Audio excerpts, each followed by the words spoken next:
I think the opportunity is unlimited. It's kind of an untapped market. I know that pet food has been inundated, right? Like everybody is doing pet food. Even people that were doing human food have stopped doing human food and converted to pet food because it was like the new thing. But I think there's technologies out there and opportunities and markets out there that are untapped.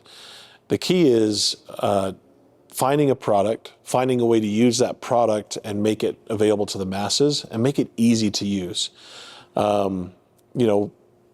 People love the prepping market, food storage, also backpacking and, the camping and having these products, but there's more out there. We get the opportunity to talk to customers that are working on some of the front lines of those things. And that's pretty exciting. A lot of that stuff is, secret, proprietary. They don't want that out. But getting to see new, exciting products come out is one of the funner things I think of our job, and helping people develop some of those products that can change the way we do things. But the market's untapped. It's what we do with it. 10 years ago, I don't think anybody knew what a freeze dryer was.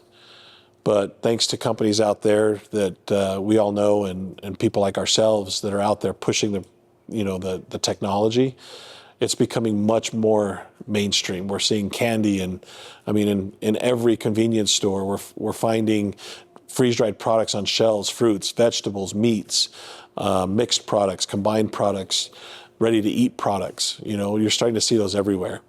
But I think that, again, one of my favorite things that I want to look for is just how do we use this not only to create retail products, but how do we use it to help humanity as a whole?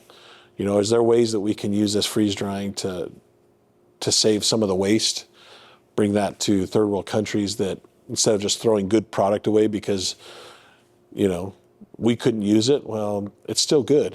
Why don't we freeze dry it and make it available to people that could really, take advantage of that?